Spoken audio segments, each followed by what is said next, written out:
Cette année, un groupe de moniteurs de la Casim 78 a décidé de faire une semaine de moto et de chemin dans le Mercantour.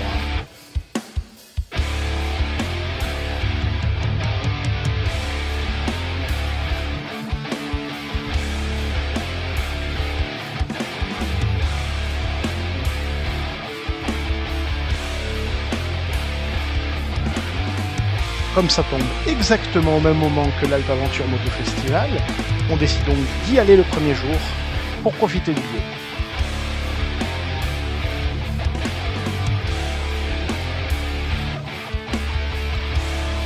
L'échauffement se fera par des petites routes étroites et sinueuses du col d'Alos. La route est sèche, la température est fraîche et ça permet de se mettre en jambes de façon très agréable.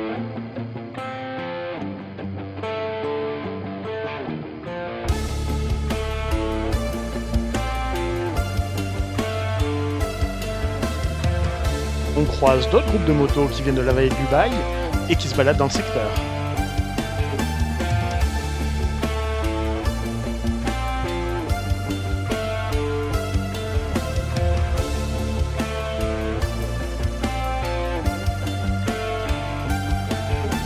Ça sera l'occasion pour Natacha et moi de découvrir nos motos qu'on vient juste d'acheter.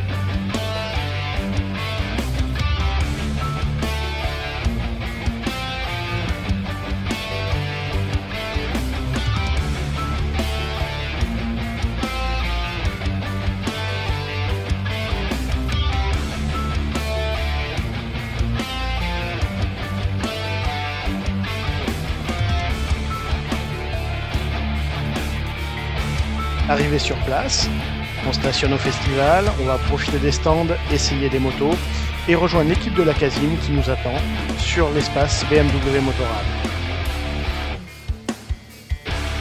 On aura l'occasion d'essayer le parcours du GS Experience qui est composé de différents ateliers, certains avec sa propre moto, à condition d'avoir un trail, et d'autres avec une GS prêtée par la marque.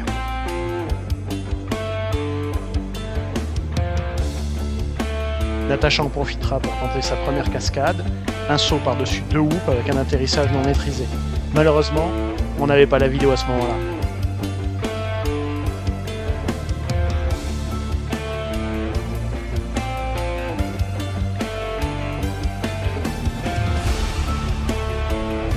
Après une journée bien remplie, il est temps de se rentrer au gîte. Johan et Baptiste sont arrivés entre-temps. Ils ont déchargé les motos, déchargé leurs affaires. Et ils nous attendent en préparant l'apéritif.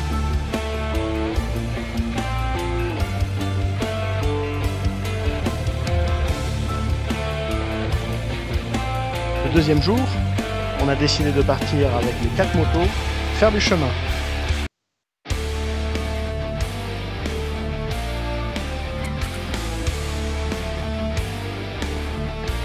Pour Baptiste, Natacha et moi, c'est la première fois qu'on met nos nouvelles motos en dehors du bitume.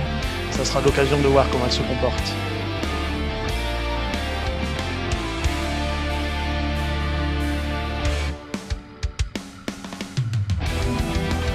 Le temps est bien sec et les chemins sont porteurs. On ne devrait pas avoir trop de bourbiers ou de terrain mou.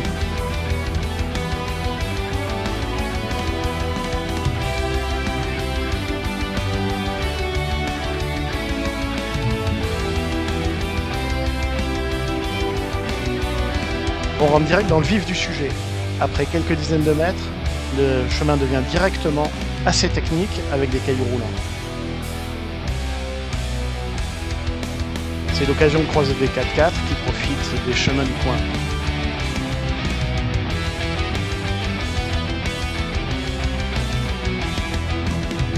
On peut dire que la mise en jambe est plutôt réussie.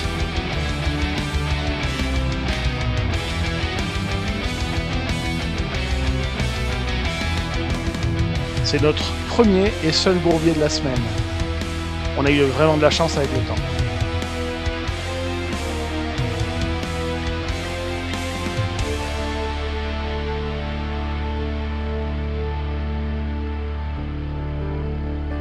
Aucune difficulté, le fond est porteur et ça passe sans aucun problème pour tout le monde.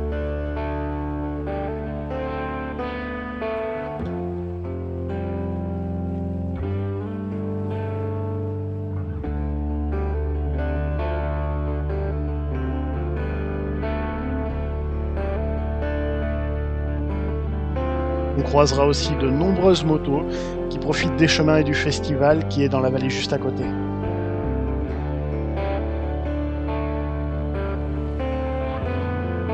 Clairement, ce groupe avait un niveau au-dessus du nôtre.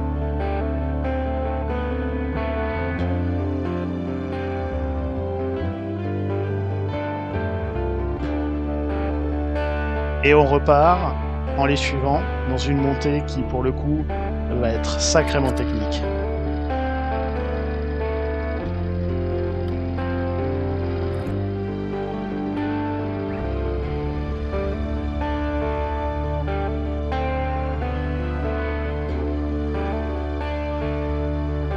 Non seulement ça monte, mais en plus les cailloux sont carrément instables. Les motos rebondissent dans tous les sens, difficile d'avoir de la traction avec nos pneus de route.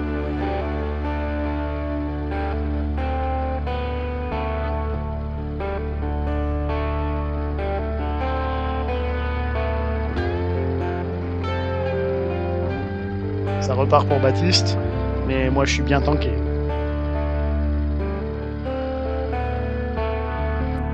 Johan sera obligé de descendre pour pousser la moto et m'aider à repartir. Merci à lui.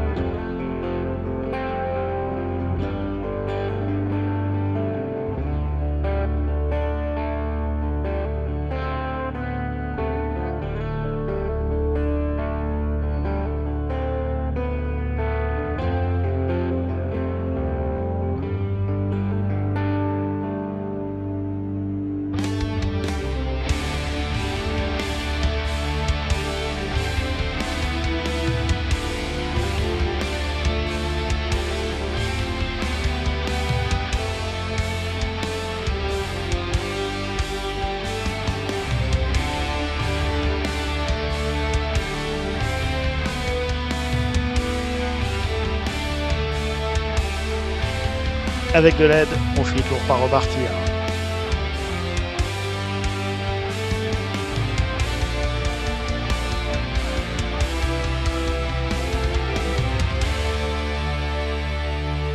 C'est au tour de Natacha, elle est coincée un peu plus bas, mais ça va s'avérer un peu plus compliqué. Rien de grave, elle repartira juste après.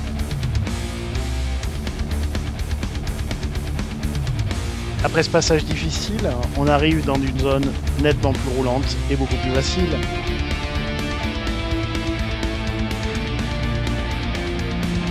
Les paysages sont à couper le souffle.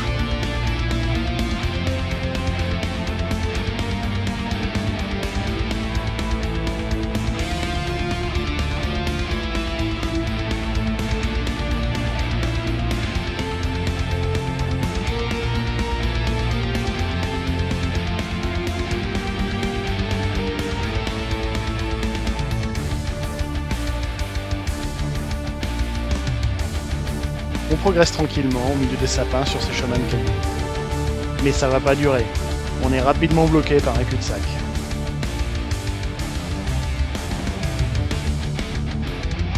On est contraint de faire demi-tour et de trouver un autre passage. Ça fait partie du plaisir des chemins.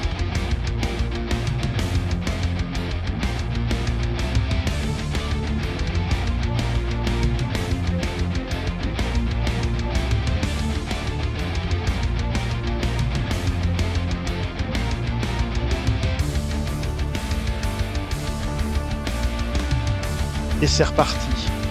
On trouve un autre passage qui nous permet de continuer notre balade dans ces superbes paysages.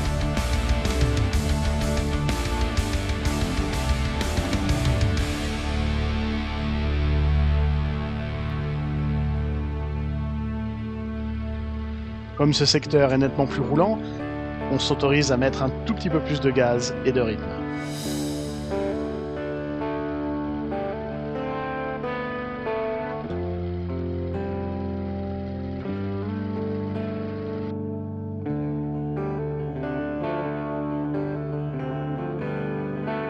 Ça sera l'occasion de faire une petite pause et de profiter de la vue.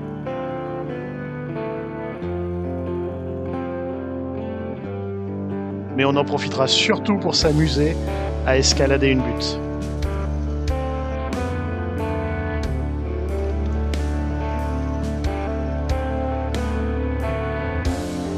Et c'est déjà la fin de notre deuxième jour. Superbe journée de chemin, 200 km, et rien que le retour par la route, c'est déjà un spectacle à lui tout seul.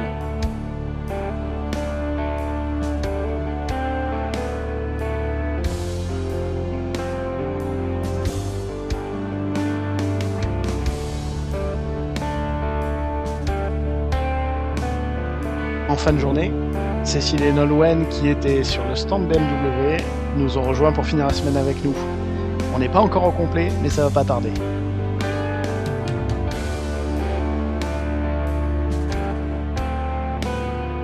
Pour le 3e jour, pas de chemin.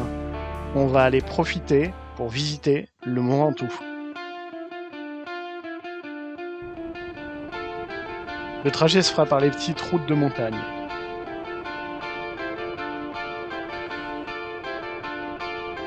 Nolwenn, qui est la moins expérimentée du groupe, commence déjà à prendre des angles qui sont pas trop dégueux.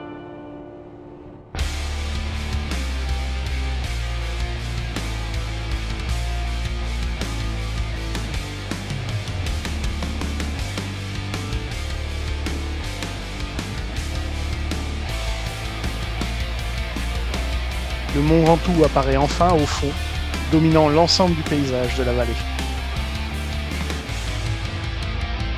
Et c'est parti pour l'ascension. On va se régaler pendant une demi-heure.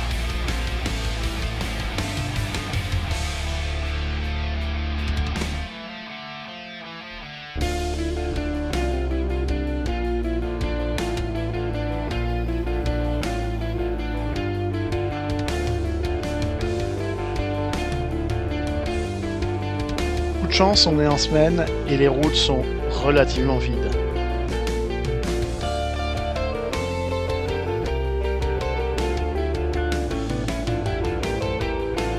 Bien sûr, c'est toujours blindé de cyclistes.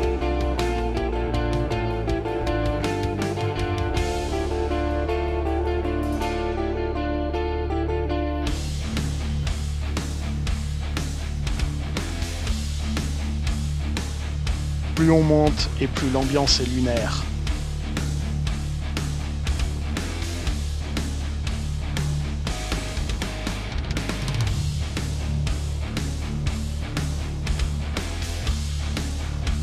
Le sommet commence à se détacher de l'horizon.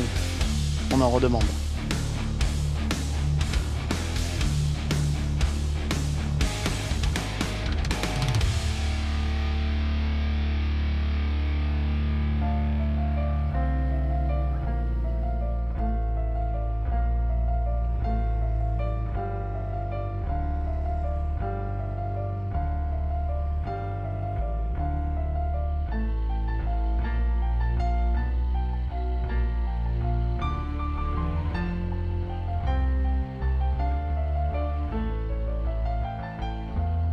Après l'indispensable pause photo, il est temps de redescendre et de trouver un spot pour le pique-nique.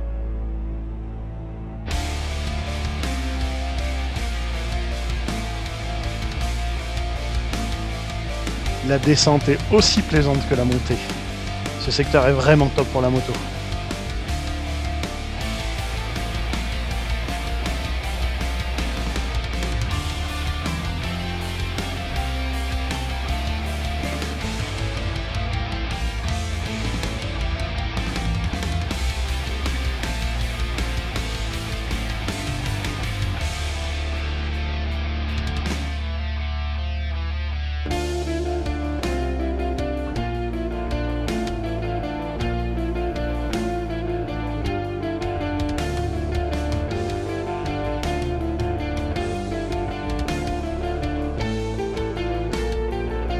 Le pique-nique se fera dans un petit coin de nature au milieu des pistes, bien évidemment vide vu la saison, et il est grand temps de rentrer vers le gîte.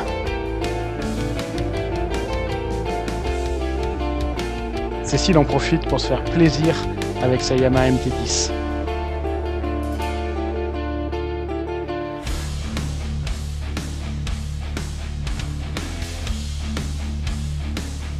Le retour est aussi spectaculaire niveau route que le trajet aller.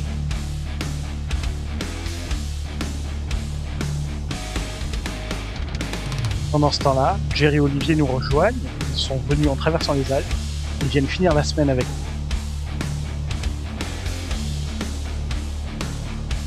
Pour le 4e jour, on va se séparer en deux. Un premier groupe va se balader dans les chemins, pendant que le deuxième groupe profitera des routes et du bitume autour du Verdon. Et c'est reparti dans les cailloux.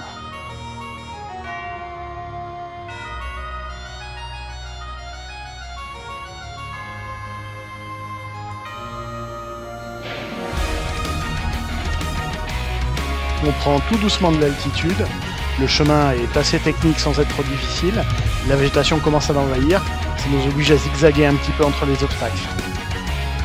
Et c'est là que Natacha décide de nous refaire une petite cascade. Mais ce coup-ci, elle tombera même pas de la moto.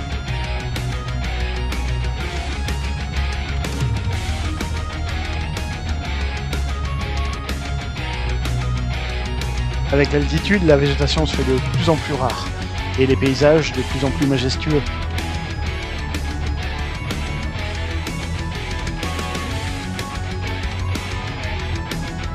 Le secteur ne manque vraiment pas d'ornières, et ça nous oblige à zigzaguer entre les différentes difficultés.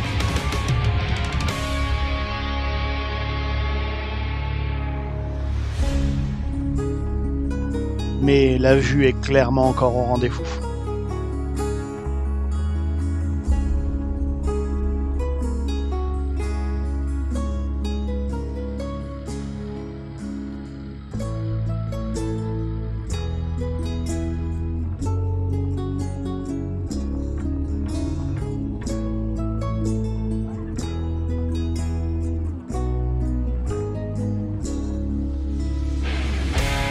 Sur cette journée, on ne va croiser personne, on est vraiment seul au monde.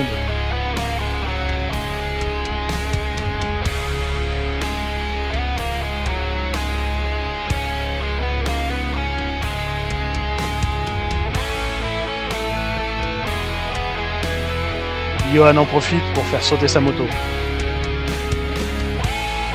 Et nous, pour se rincer un petit peu les pneus.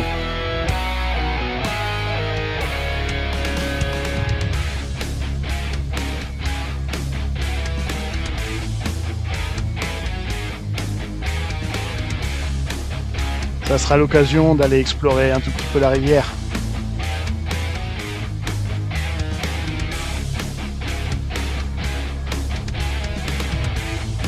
Et c'est reparti, après la pause déjeuner dans du roulant.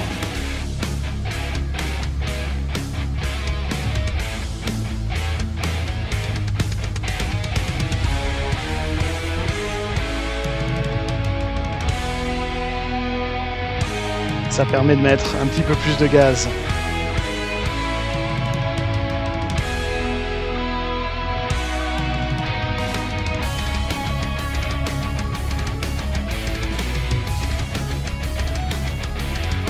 À cette intersection, un panneau indique « Observatoire ». Allez, on va tenter le coup.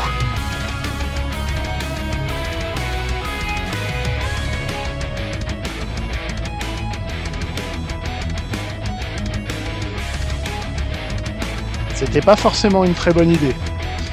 Ça nous coûtera 2 motos par terre. D'abord Baptiste qui perd l'avant. Et juste après, Natacha en se garant en dévers.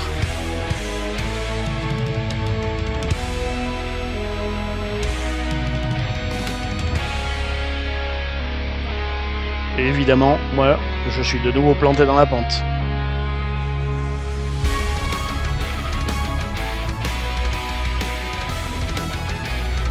Allez, il est temps de redresser les motos.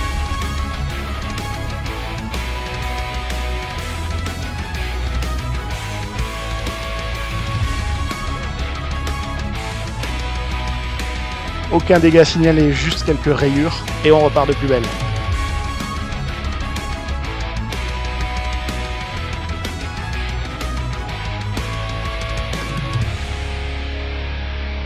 On reprend le chemin du bas qui était nettement plus roulant, ce qui nous permet d'avoir un bon rythme.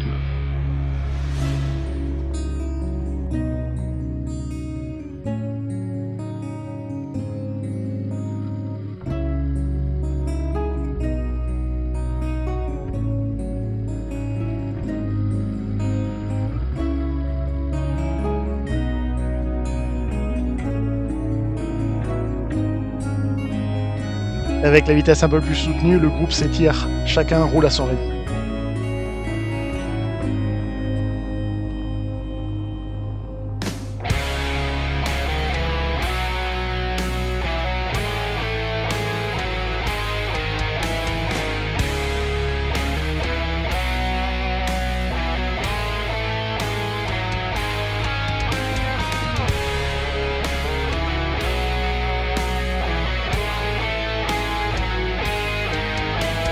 On est nous arrêtés, Johan a crevé.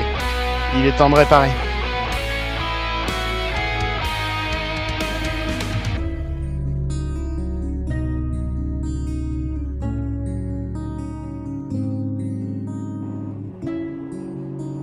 On repart juste après, toujours dans du roulant, et c'est un vrai bonheur.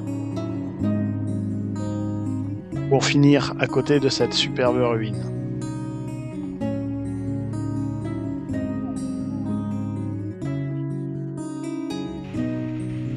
Et pendant tout ce temps, le groupe Route, lui, fait le tour du Verdon.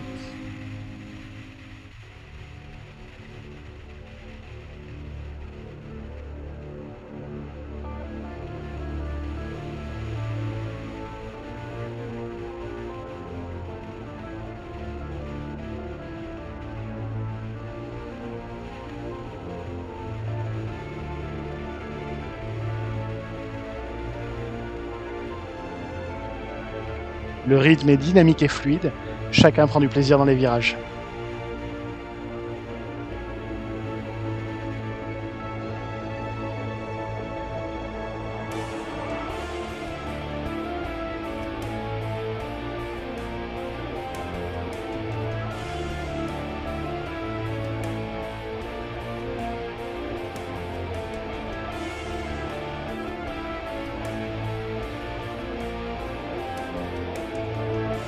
Sans oublier le panorama qui est absolument superbe.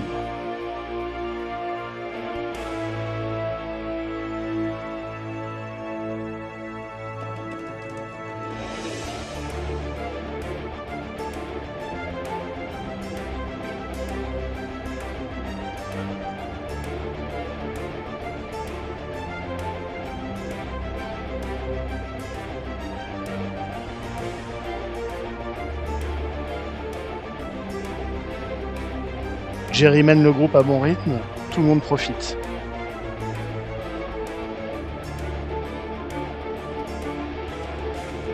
Et le lac du Verdon apparaît enfin.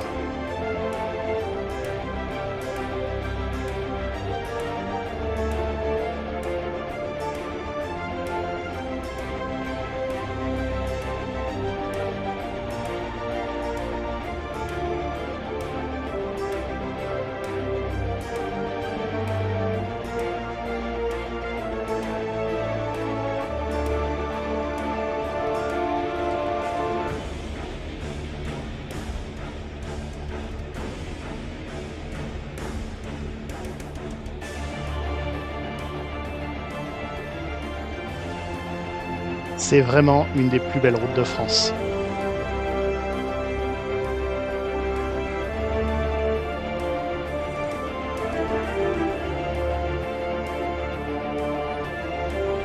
Après la vue du haut, il est temps de descendre dans le fond des gorges et de profiter de ces paysages exceptionnels.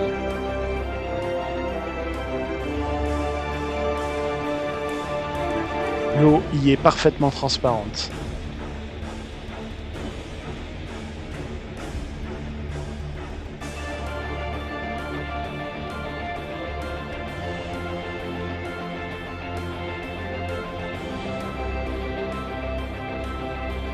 Et c'est l'heure de rentrer au gîte et de réunir les deux groupes pour l'apéro.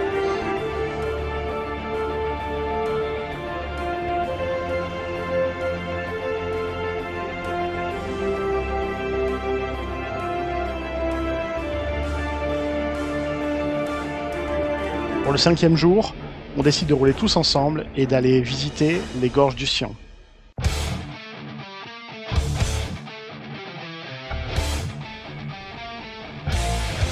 Il a plu toute la veille et toute la nuit, donc ce matin les routes sont humides, prudence. Mais le soleil nous réchauffe les cœurs et sèche la route. On peut à nouveau accélérer.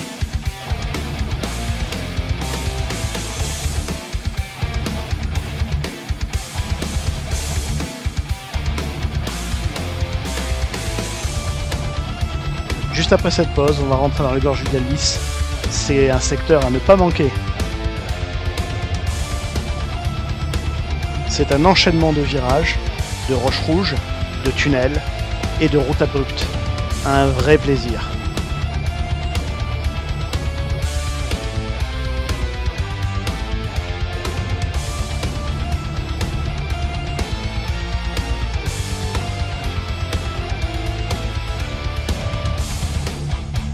le monde se régale et en prend plein les yeux.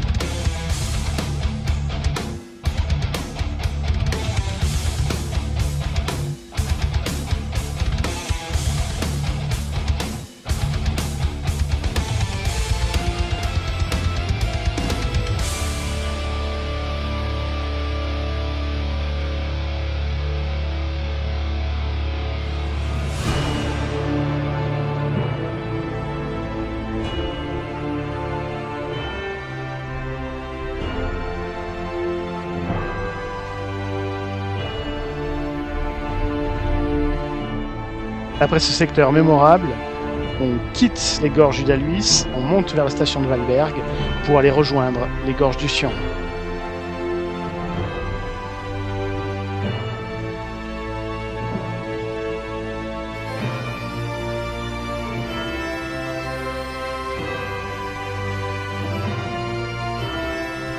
Et c'est parti pour les gorges du Sion. Un autre spot mémorable du coin.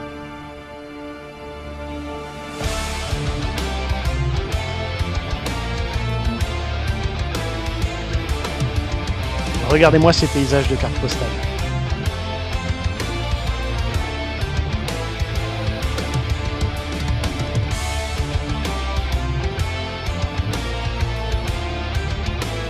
La route du gorge du Sion a été fermée au bout, donc on a pu profiter de la route sans aucun autre véhicule. C'était un vrai plaisir.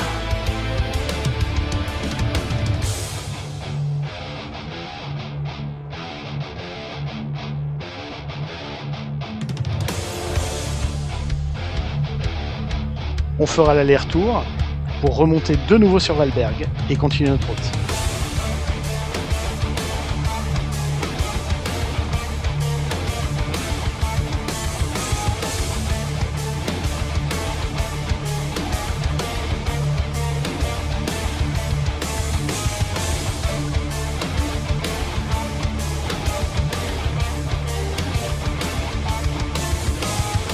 Vu que les gorges étaient fermées, on a dû retourner sur Valberg pour contourner le blocage. Honnêtement, il y a vraiment pire comme détour. Hein.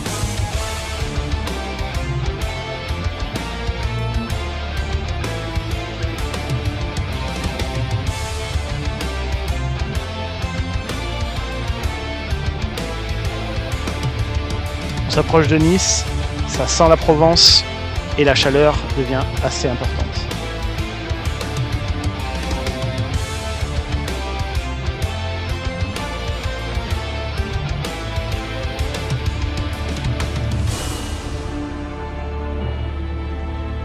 Mais c'est un détour qu'on regrettera vraiment pas.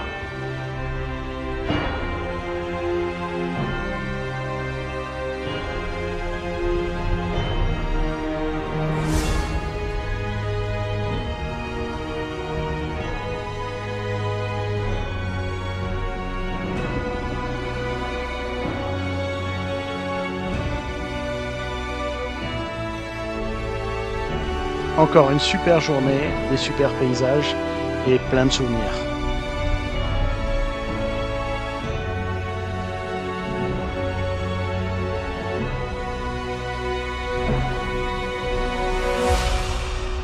C'est déjà le dernier jour, on décide d'aller visiter l'Italie.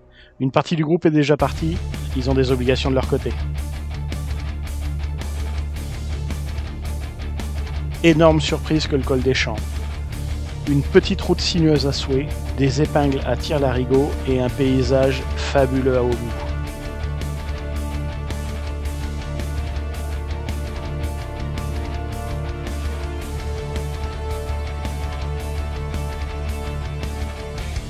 La végétation se fait de plus en plus rare en prenant de l'altitude et la vue devient panoramique.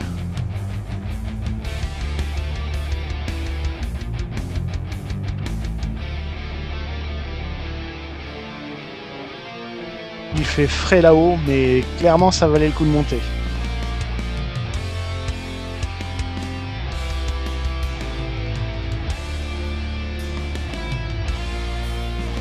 C'est pas tout ça, mais on a de la route. On redescend pour rejoindre la route d'Isola 2000 qui va nous permettre de basculer sur l'Italie.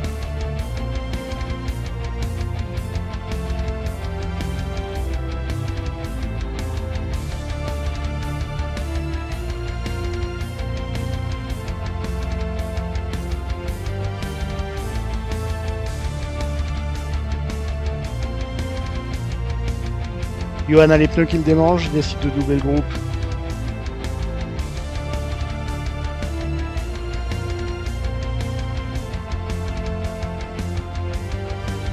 Et on attaque la montée d'Isola 2000. Ça sera une masterclass de cette semaine de moto.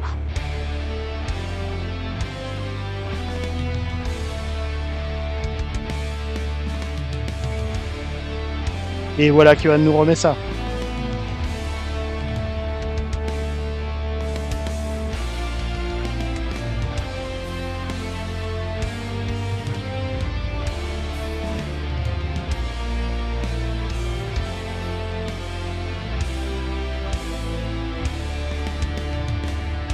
La route est large, le bitume est parfait et les virages s'enchaînent. C'est un grand moment.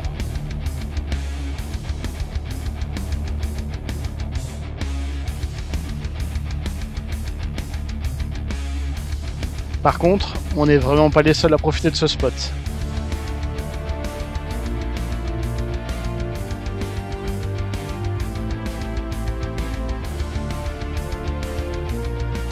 Après avoir passé la station d'Isola, on enquille sur le col de Lombarde, qui est la frontière entre la France et l'Italie. Là aussi, c'est superbe.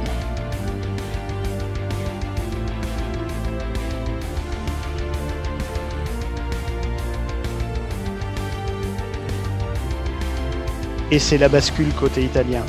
La montée était sublime, la descente est cinématographique.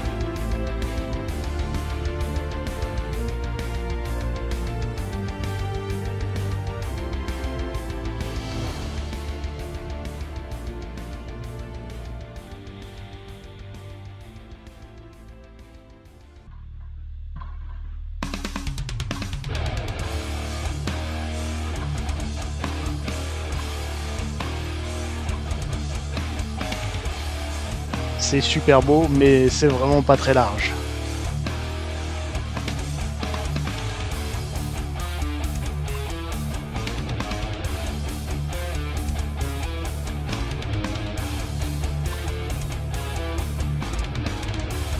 En redescendant dans la vallée, la végétation revient, mais la route ne veut pas s'élargir.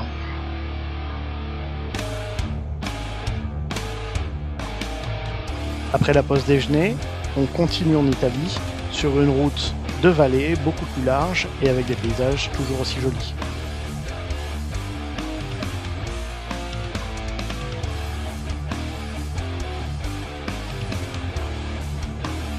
Après un déjeuner succulent en Italie, on remonte vers la France via le col de la Madeleine.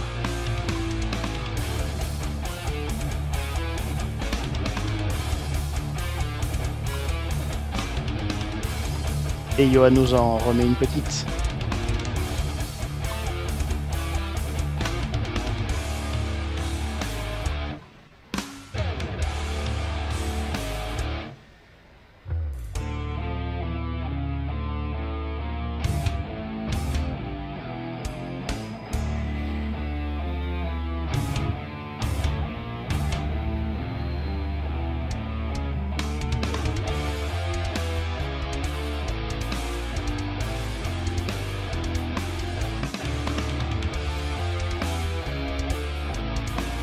Là, on se sent bien en altitude.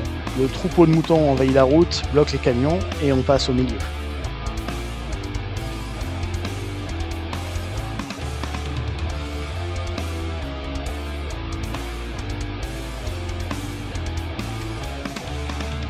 Cela nous ramène dans la vallée de l'Ubaye, on va traverser Barcelonnette et on va rentrer au gîte par le col d'Alos, celui-là même par lequel on a commencé la semaine.